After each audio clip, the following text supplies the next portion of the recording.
Terus dari pengalaman Mas Adin nih, tentu kan kenapa akhirnya pengen berjuang di kesehatan mental, tentu Mas Adin sudah terjun ya, sudah tahu banyak dari teman-teman atau dari apa orang-orang yang di kesehatan mentalnya terganggu. Mungkin sudah nemui banyak klien ya Mas.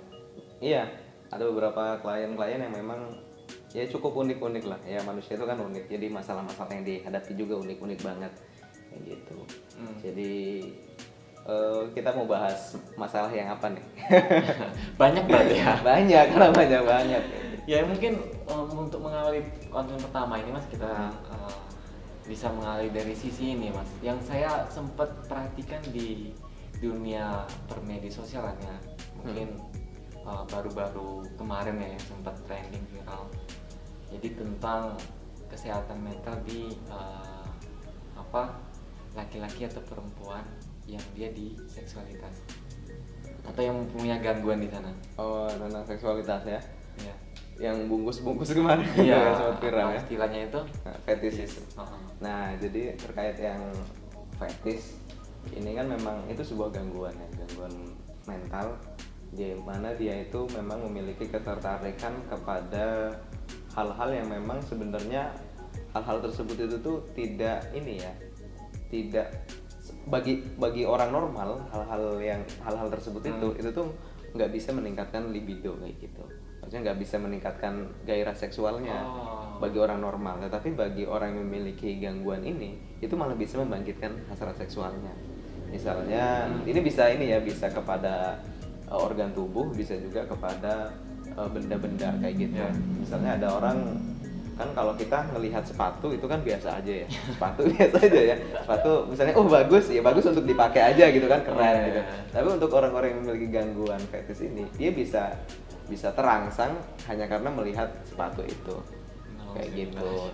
Nah jadi masing-masing orang yang memiliki fetish ini tentu memiliki objek tersendiri ya. Misalnya tadi yang sepatu, misalnya ada yang celana dalam, ada yang memang misalnya dengan baju tertentu kayak gitu. Jadi saya juga sempat ketemu ngobrol-ngobrol sih sama teman-teman. Ada cewek kayak gitu, pas lagi ngobrol dia ngelihat misalnya kalau ngelihat ada cowok gitu pakai pakaian serba hitam ya, dari celananya hitam, kaosnya hitam, atau pakai jaket hitam, pakai topi hitam. Pokoknya kalau semuanya hitam, dia bilang, aku kayak ngelayang-layang gitu kalau ngelihat cowok seperti itu. Walaupun dia nggak ngelihat wajahnya seperti apa, nggak. Cuman yang penting kalau ngelihat tadi.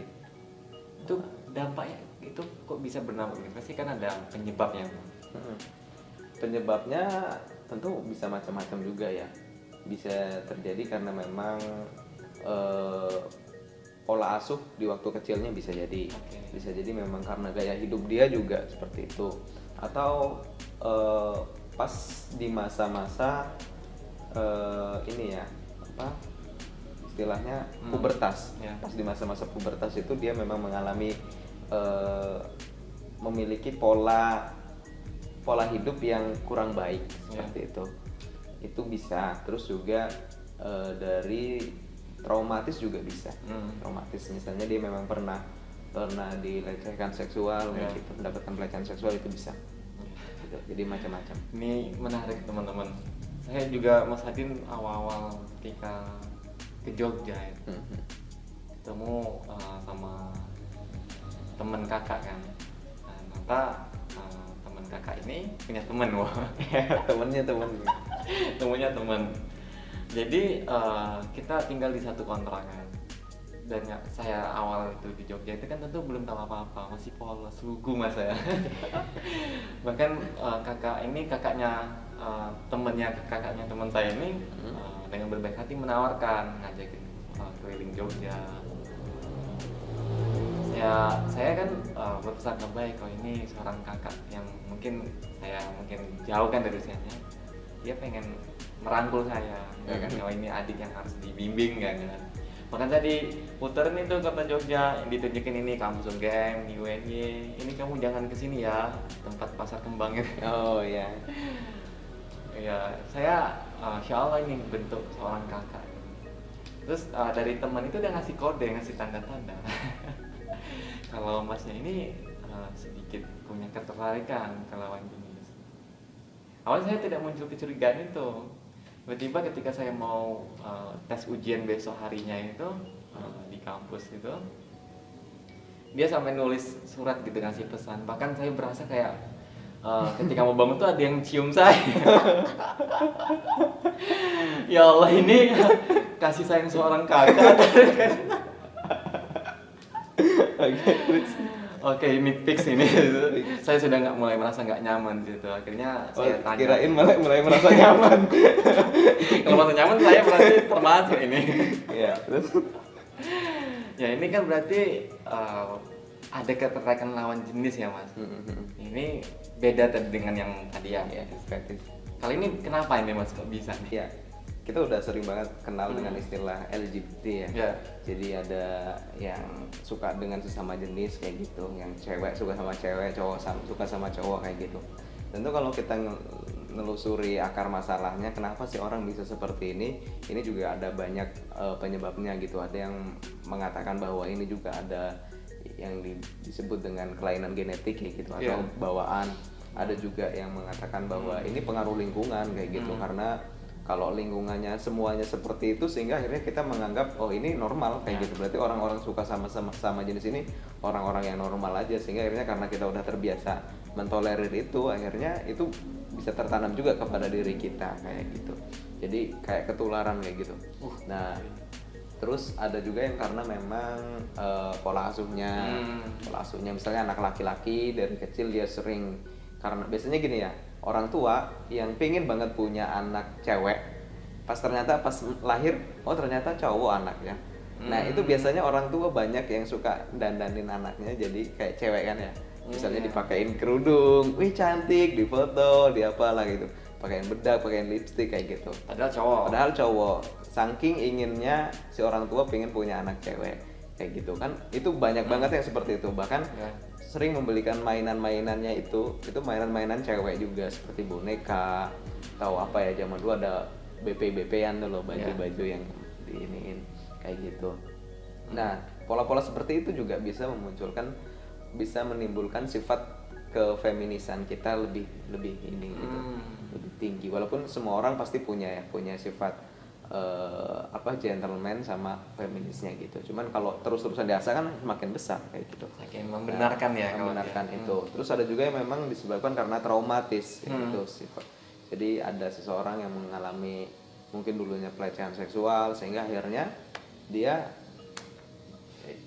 awalnya nggak nyaman mungkin waktu awal dilecehkan, tapi lama-kelamaan jadi nyaman kayak gitu. Nah ini juga saya sempat mendapatkan kasus seperti itu, ada klien datang ke saya kayak gitu ingin terapi, karena saya juga seorang hipnoterapis kan, datang ingin terapis dan dia cerita tentang masalah hidupnya awalnya. Jadi dia cerita dia sering sekali mendapatkan buliannya ini dari orang tuanya sendiri kayak gitu. Orang tuanya sering sekali mengatakan bahwa dia ini anaknya suka telat mikir, anak yang bodoh kayak gitu, tell me. Pokoknya ya gitulah, padahal dia masih kecil, masih usia SD lah ya. Nah sehingga kan ya kita juga sebagai orang tua sebenarnya belum bisa melihat juga ya, oh ini anak bodoh kayak gitu, padahal belum tentu nanti besarnya kan ya kayak gitu. Makanya karena dia sering mendapatkan bulian seperti itu, tetangga-tetangganya juga jadi ikutan ngebully juga kayak gitu, karena dia nggak mendapatkan perlindungan dari orang tuanya sendiri, nggak melindungi dia kayak gitu. Sehingga akhirnya ketika dia sudah di sekolahan juga sama, anak-anak di sekolahan juga ikut ngebully dia kayak gitu. Sehingga pada suatu hari dia ini sakit, dia sakit, disuruh pulang sama ibunya, sama ibu gurunya disuruh pulang. Terus ibu gurunya bilang kan, ada yang bisa nemenin ini nggak si A ini untuk pulang ke rumahnya kayak gitu, karena dia lagi sakit. Tapi nggak ada yang mau nganter dia. Kenapa? Karena dia nggak punya teman juga di sekolah situ, di kelasnya. Karena dia termasuk orang yang dibully tadi itu. Jadi anak-anak di situ pada nggak mau berteman sama dia. Nah sehingga akhirnya dia pulang sendirian karena agak jauh. Dia naik mobil ya, naik angkutan umum kayak gitu, mobil angkutan umum, karena dia lagi sakit sehingga dia tidur tuh di dalam mobil. Dia ketiduran cukup lama sehingga akhirnya dia bangun sudah jauh tuh dari tempat kampung halamannya gitu, nggak tahu nih di mana nih, bangun nggak tahu di mana, pokoknya tempatnya sepi kayak gitu. Sehingga akhirnya ya itu ternyata di tempat yang sepi itu dilecehkan oleh supir dan juga kernetnya kayak gitu. Sehingga awal-awal Iya. itu ya dia nggak menerima itu kayak gitu. Dia merasa kayak benci dengan dirinya sendiri. Dia pulang ke rumah mau cerita juga nggak berani sama orang tuanya kayak Pasti gitu. malah dimarahin ya. Malah dimarahin kayak gitu. Sehingga akhirnya ya udahlah, dia dipendam sendiri aja kayak gitu. Akhirnya lama kelamaan ya dia masih normal sih ya, masih normal kayak gitu. Ketika dia SMP masih normal. Ya. Dia juga sempet kayak dia punya ketertarikan sama lawan jenis kayak gitu. Dia sempat pacaran juga, ya pacaran SMP apa cinta monyet kayak gitu. Tapi ketahuan sama orang tuanya. Akhirnya dimarahin tuh karena ketahuan pacaran sama orang tuanya, dimarahin habis-habisan, bahkan dipukulin badannya. Kayak gitu. Nah, sehingga itu memunculkan traumatis juga. Wah, aku nggak boleh pacaran. Akhirnya itu tertanam di dalam otaknya, nggak boleh pacaran kayak gitu. Sehingga akhirnya udah tuh dia nggak pernah pacaran lagi sampai dia SMA. Karena dia jadi nggak berani juga deket-deket sama cewek ya, karena tadi traumatis. Kalau dia deket cewek dipukulin sama orang tuanya. Jadi ada 2 traumatis tuh di situ, ya kan, dari orang tuanya sama dari tadi kejadian dia dilecehkan itu. Sehingga akhirnya oh ya udah, itu kan mendukung banget ya, mendukung banget. Sehingga akhirnya dia karena sering main sama cowok-cowok, jadi akhirnya dia jadi memiliki ketertarikan dengan cowok kayak gitu. Jadi mulai ngerasa nyaman dengan cowok gitu. Sehingga akhirnya ya udah dia memiliki hubungan dengan cowok-cowok gitu sampai sekarang gitu. Nah ya walaupun awal-awalnya tadi ya ngerasa nggak nyaman, sehingga tapi lama-kelamaan jadi nyaman. Nah itu juga jadi pembelajaran buat kita juga sebenarnya. Walaupun kita nih misalnya buat kita yang memang memegang kuat ajaran agama kita gitu, bahwa nggak boleh tuh yang namanya pacaran kayak gitu, pacaran itu dosa. Tapi kalau kita juga harus tepat ya mengajari anak tersebut, mengajari bahwa anak itu nggak boleh pacaran, sebabnya karena apa kayak gitu. Dan juga nggak serta merta kalau misalnya anak kita kelihatan ketahuan pacaran nggak langsung dipukulin gitu aja kayak gitu, karena nanti bisa memunculkan traumatis itu, malah lebih parah gitu kan ya ininya, nanti dosa yang ditimbulkan itu lebih besar gitu. Insya Allah. Tapi kayak begitu tuh bisa diobati ya, bisa diterapi. Bisa diobatin kayak gitu. Cuman memang harus ada keinginan dulu dari dirinya sendiri kayak gitu. Karena memang sekarang juga kan banyak kampanye-kampanye yang diinikan oleh dunia ya, yang disebarkan oleh dunia bahwa yang namanya LGBT itu tuh bukanlah penyakit kayak gitu. Jadi itu tuh ya udah, itu tuh bawaan dari lahir kamu kayak gitu. Itu tuh pemberian Tuhan. Jadi kamu nggak perlu menyesalinya, kamu nggak perlu berusaha untuk menjadi orang lain. Itu kan kampanye-kampanye yang dimunculkan oleh dunia saat ini. Dan itu malah sehingga ketika orang yang tadinya mau berubah, yang ngerasa pingin berubah, akhirnya mendapat penguatan kayak gitu kan. Oh ya udah, aku jadi diriku aja kayak gitu. Ngeri ya. Karena ini udah takdirku seperti ini, udah diikutin aja, diterima aja. Kan nggak boleh ya namanya kita menolak takdir. Kita harus menerima takdir. Ya itu kan pemahamannya kan gini, salah kan, karena nggak pada tempatnya gitu. Bayangin aja ya, seluruh dunia nih teman-teman, akhirnya membenarkan itu, kemudian akhirnya kan menular gitu ya Mas Fasti. Pasti akhirnya kan laki-laki ini sukanya sama laki-laki. Begitupun perempuan sebaliknya ya kan. Pasti kan ada juga yang lesbi ya kan. Ya lama-lama akhirnya manusia tidak akan berkembang. Soalnya pedang ketemu pedang. Ya akhirnya lama-lama manusia akan bisa punah. Oke. Nah jadi begitu teman-teman, insya Allah di lingkungan positif ini banyak pembahasan-pembahasan yang bisa kita ulas, bakal kita gali lagi, akan kita sharingkan ke teman-teman.